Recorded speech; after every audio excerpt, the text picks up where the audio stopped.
Hello friends, welcome to smile talk paramedical channel. Friends, ಇವತ್ತಿಂದ ಈಗಾಗಲೇ diploma ಫಾರ್ಮಸಿಯ ಮೊದಲನೇ ಸುತ್ತಿನ ಕೌನ್ಸ್ಲಿಂಗ್ ನಡೀತಾ ಇದೆ ಅಂದರೆ ಅಡ್ಮಿಷನ್ ಪ್ರಕ್ರಿಯೆ ನಡೀತಾ ಇದೆ.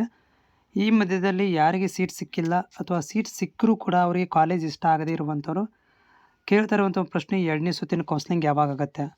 ಒಂದು ವಾರ ಆಯ್ತು, ಇವಾಗ ಇನ್ನೂರಿಗೆ ಕೌನ್ಸ್ಲಿಂಗ್ ಯಾವಾಗ ಸ್ಟಾರ್ಟ್ ಮಾಡ್ತಾರೆ ಅಂತೇಳಿ. ಸೊ ನಾನು ನಿಮಗೆ ರಿಮೈಂಡರ್ ಮಾಡಲಿಕ್ಕೆ ಬಯಸ್ತೇನೆ. ಆಲ್ರೆಡಿ ನಿಮ್ಮ ಒಂದು ಡಿಪ್ಲೊಮಾ ಫಾರ್ಮಸಿಯ ಮೊದಲನೇ ಸುತ್ತಿನ ಅಡ್ಮಿಷನ್ ಆಗಲಿಕ್ಕೆ ಏನು ದಿನಾಂಕಗಳನ್ನು ಕೊಟ್ಟಿದ್ದರು, 20 ತಾರೀಕು ತನಕ ಇತ್ತು.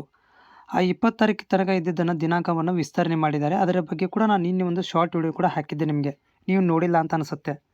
ಯಾರು ಸೆಕೆಂಡ್ ರೌಂಡಿಗೆ ಕಾಯ್ತಾ ಇದ್ದೀರಿ ಅವರು ಇನ್ನೂ ಎಲ್ಲಿ ತನಕ ವೇಟ್ ಮಾಡಬೇಕು ಅನ್ನೋದ್ರ ಬಗ್ಗೆ ಮಾಹಿತಿನ ಕೊಡ್ತೇನೆ. ಜೊತೆಗೆ ನೀವು ಚಾನಲ್ಗೆ ಹೊಸಬರಾಗಿದ್ದರೆ ನನ್ನ ಚಾನಲ್ ಸಬ್ಸ್ಕ್ರೈಬ್ ಮಾಡ್ಕೊಳ್ರಿ. ಆಮೇಲೆ ನಿಮ್ಮಲ್ಲಿ ಏನಾದರೂ ಡೌಟ್ ಇದ್ದರೆ ನಂಗೆ ಕಾಮೆಂಟ್ಸ್ ಮುಖಾಂತರ ಶೇರ್ ಮಾಡಿ.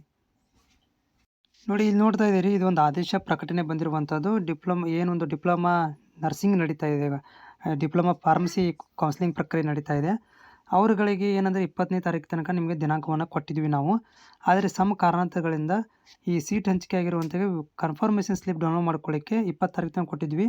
ಆದರೆ ವಿದ್ಯಾರ್ಥಿಗಳ ಮನವಿ ಮೇರೆಗೆ ವಿದ್ಯಾರ್ಥಿಗಳು ರಿಕ್ವೆಸ್ಟ್ ಮಾಡ್ಕೊಂಡಿದ್ದಕ್ಕೆ 23ನೇ ತಾರೀಕು ತನಕ ನಾವು ದಿನಾಂಕವನ್ನು ವಿಸ್ತರಣೆ ಮಾಡಿದ್ವಿ. ಇವತ್ತು ತಾರೀಕಷ್ಟು 21. ಸೊ ಇನ್ನೂ 2 ದಿನ ಇದೆ. ಫಸ್ಟ್ ರೌಂಡ್ ಮುಗಿಬೇಕಂತಂದ್ರೆ 23ಕ್ಕೆ ಮುಗೀತದೆ.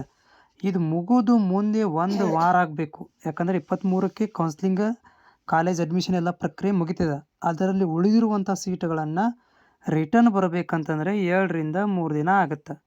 ಅದು ಡಾಟಾ ಗೌರ್ಮೆಂಟಿಗೆ ಹೋಗುತ್ತೆ. ಗೌರ್ಮೆಂಟ್ದಿಂದ KEಗೆ ಬರಬೇಕಂತಂದರೆ ಒಂದು 2-3 ದಿನ, ಟೋಟಲ್ ಒಂದು 7 ಡೇಸ್ ಲೆಕ್ಕಾಚಾರ. ಅಂದರೆ ಮುಂದಿನ ತಿಂಗಳು ಅಂದರೆ ಫೆಬ್ರವರಿ ಮೊದಲನೇ ವಾರದಲ್ಲಿ ನಿಮಗೆ ಕೌನ್ಸ್ಲಿಂಗ್, ಎರಡನೇ ಸುತ್ತಿನ ಕೌನ್ಸ್ಲಿಂಗ್ ಬಗ್ಗೆ ಮಾಹಿತಿ ಸಿಗುತ್ತೆ.